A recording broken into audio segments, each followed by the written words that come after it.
Thanks for joining us for Beyond the Minute, where we take a deep dive into the weekly real estate numbers so you can better understand the current market and we can provide you the knowledge and insight you need to have the confidence to dominate this market and your next real estate transaction.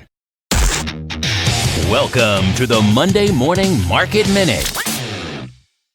Single family inventory right now is 182. That's down from 190 of last week. We had 28 homes come on the market and 38 homes go under contract, right under that 40 number we like to see, and that's better than last week's 33. Condominiums right now, we have 81 condominiums on the market. That's up from 74 of last week. We had 17 condominiums come on the market and 14 condominiums go into contract. So total from South San Francisco to Redwood City, single family homes and condominiums inventory is 263. And now, your hosts, with over 60 years of local Bay Area experience and hundreds of millions of dollars of closed real estate transactions, Timothy and Dan Gilmartin. Hello and welcome to Beyond the Minute. As you can tell, this episode is going to be a little bit different this week because this is not Dan, but this is Allie Gilmartin Davis along with Katie Gerhardt and Paul Beaudreau.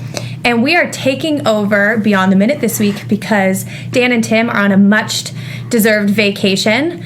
But we thought we'd mix up our podcast and get some young, different perspective voice on it this week. So thank you for joining us today. We are in the second week of August. And as you heard from Dan's Monday Morning Market Minute, you can see that inventory is just one tick down from what it was last week. So it was at 264 last week, and it's one tick down to 263. Interesting because we typically are at the peak of the market at this time of year, and we have not reached the peak again, which we reached back in July around, I think it was 303 or it was 313. But we have been going down since then, which is an interesting trend at this time of year. But at the same time, sales are down. So inventory is down and sales are down. So we're certainly not doing the volume that has been done before. So we've been we discuss this over the water cooler all day, every day, because this is what we do and live for and breathe for and want to have the best, most accurate information for our clients. And so today we wanted to talk a little bit about what we think is going on in the market. And so I'm going to jump to Paul right now, who has been in this business for over 8 years. He specializes in multifamily and investment properties, as well as residential real estate. But I wanted your perspective, Paul, on what you think is going on in terms of the inventory. And is this, just as we all like to call it, the dog days of summer, or is this something deeper going on? Well, thank you, Allie.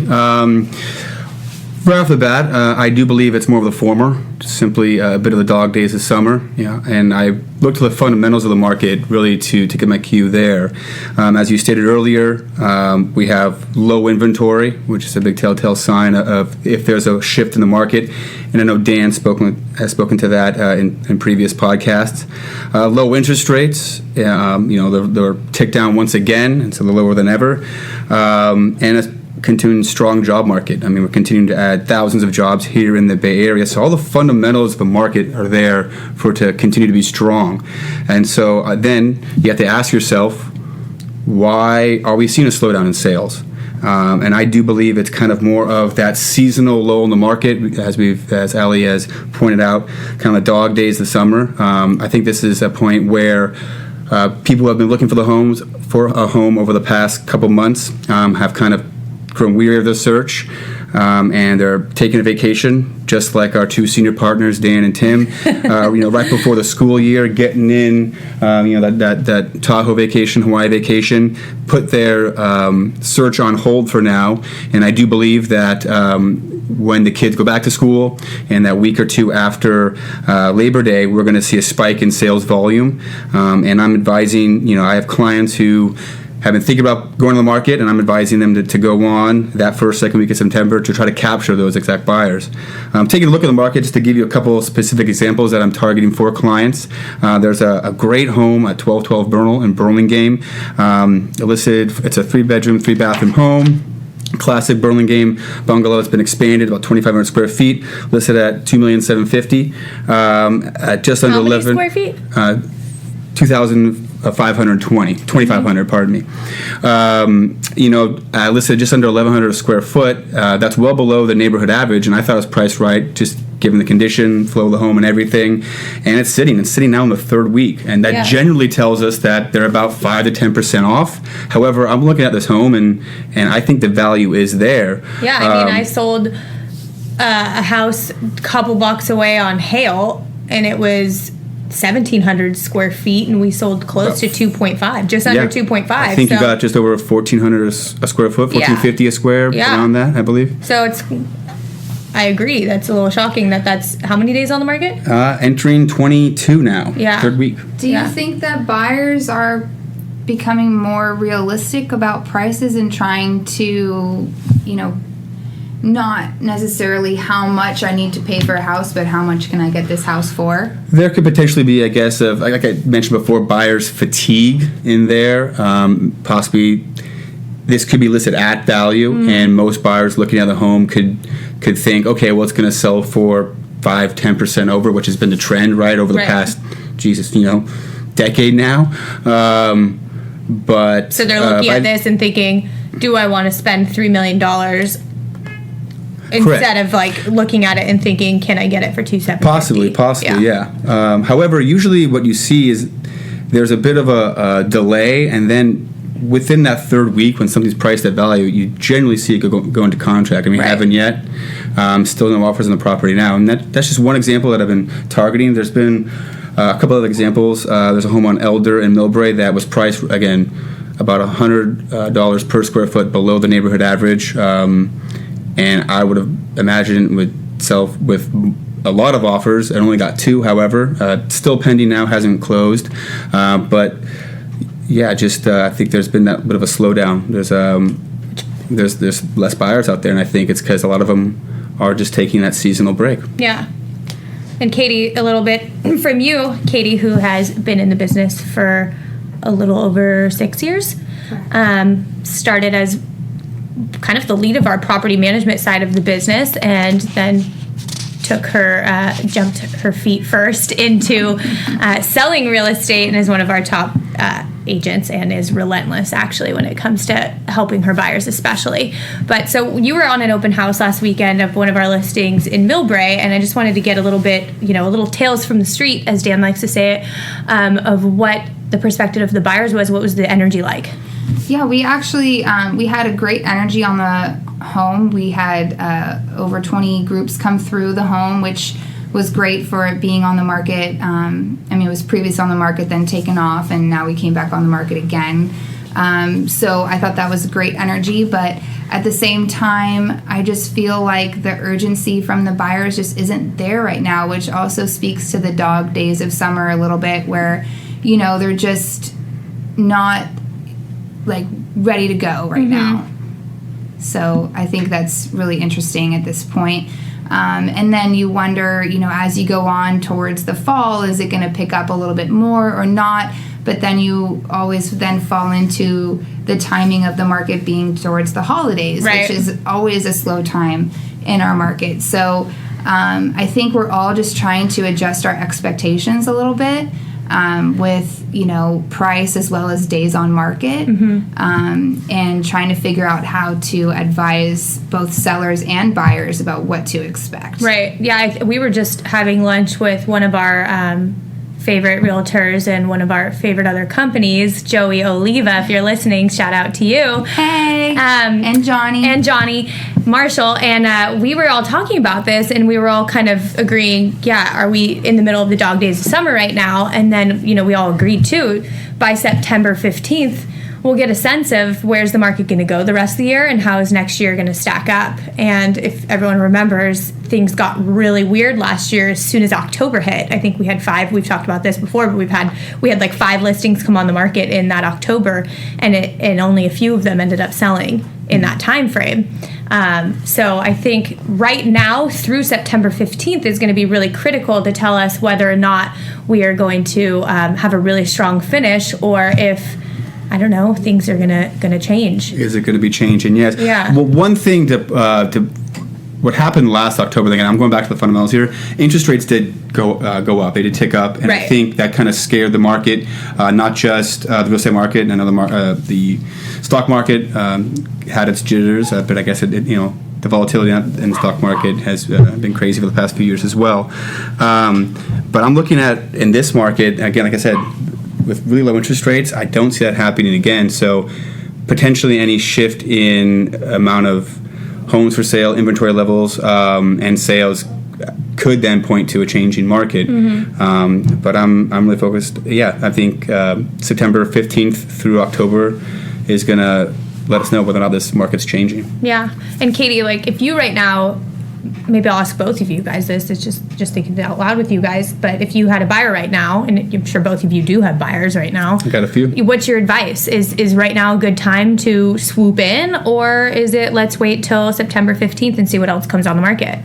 I definitely think that any time is a good time to buy, especially with interest rates being as low as they are, even if you're an all-cash buyer. I mean, right now is a great time to buy because you feel like, being in these dog days of summer that you don't have as much competition, which is the same going forward in the holidays. I usually advise my buyers, if you're motivated throughout the holidays, then that's a time where you can maybe find something where you're not going to have as much competition. You can maybe not necessarily get a deal per se, but, buy it closer to your price range and things like that. And I think what's definitely really interesting is that we still have the demand right now. We don't have as much supply, and we have the demand, but it's just trying to figure out where that price point is going to land, given to get the contract. Yeah, to get into contract. Well, to your point, Katie, it's not just a function. I think you were alluding to before. Not just a function of getting at a good price, but also terms. And as far as advising my clients, I have clients who I sat down with last week. They own a great home in Millbrae, and they're thinking about.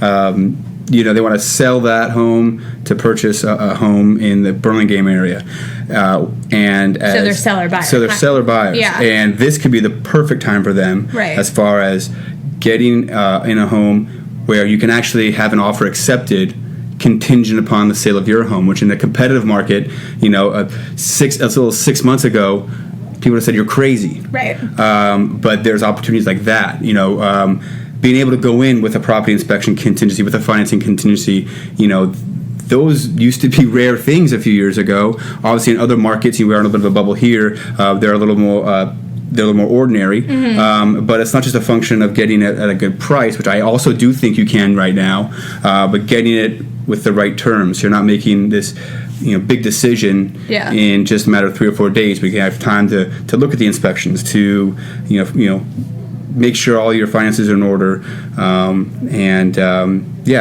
not just get a good deal, but get under the terms that you want. Right. Yeah. Which, gosh, to be a seller buyer was like so rare. I mean, so rare from what we've seen in this marketplace. Exactly. We'd always advise, for the most part, sell your home first. Get your cash now. Get your cash, get pre-approved, and then also, negotiate a rent back during that time frame. And then shop. And then shop around. But which is stressful. Right. I mean, shopping for a home, looking for a home, stressful enough, let alone putting a month and a half, 2 month time frame on it. Right. You kind of get under the gun a little bit, and this allows you to make sure you love that home. Want to spend the next 7 to 10 years, which I also advise my clients on this. with values where they are. Definitely look at the time frames you want to stay at that home. Give yourself that time. Well, I think this is kind of an interesting thing. It's kind of like, what is one of the benefits of this timing of the year, the dog days of summer? If you're a really motivated buyer, there's opportunity for you. There's opportunity to take advantage, because there's always going to be people who have to sell their home at certain times of the year, no matter what. They don't have the luxury of choosing which time of the year they can put their home on the market, or they procrastinated till this amount of time in the year. So, if you're a motivated buyer, this is a good time. And if you're a motivated seller, if you certainly do all the right things, and we're still seeing this happen, if your home's prepared to go on the market the right way that it should be, it's going to sell, and usually for one or more offers. buyers at least. Yeah. Right? But another little opportunity I saw too, I was looking at the dashboard, the hot sheet we call it with Katie today, and there was in the last 7 days I saw within the market that we track, I think it was 17 price reductions. Yeah, that's a lot. So, I mean, these are people, if the seller is reducing their price, they're obviously motivated to sell their home. And buyers, if you're out there and, you've already been through the home once, don't forget to go back and look at the home that's still on the market. Because Exactly this that. is where you're going to find your opportunity. Yeah. Right. And don't be scared to write an offer, less than list potentially. And yeah, it's all a matter of going against the grain. I think that's, one thing that you were pointing out. Go against the grain. When the rest of the market's asleep at the wheel, you get motivated and get that home. Yes, agreed. We're here for you. We are here. We're here for whatever you need. Well, guys, hey, thanks a lot for listening. I'm going to wrap it up today because we have all got things to do for the rest of the day. Got homes to sell. Homes to sell and people to work for. But I want to thank you guys again for listening. It was really fun. Hope this was a nice different voice and perspective on the show. Thank you, Katie. Thanks for having me. Yeah, this is fun. I Paul. look forward to doing it again. And thank you guys. If you guys have any questions, feel free to reach out to any of us. You can reach Katie at thegilmartins.com, Paul at thegilmartins.com, myself, Allie at thegilmartins.com. You can go to our website, www.thegilmartins.com.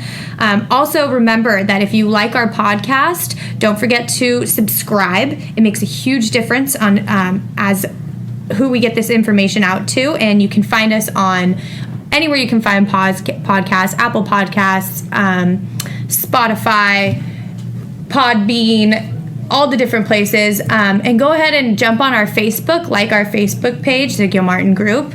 And if you're on Instagram, we are out and on our Instagram as well, which you can find us at the Gilmartin Group.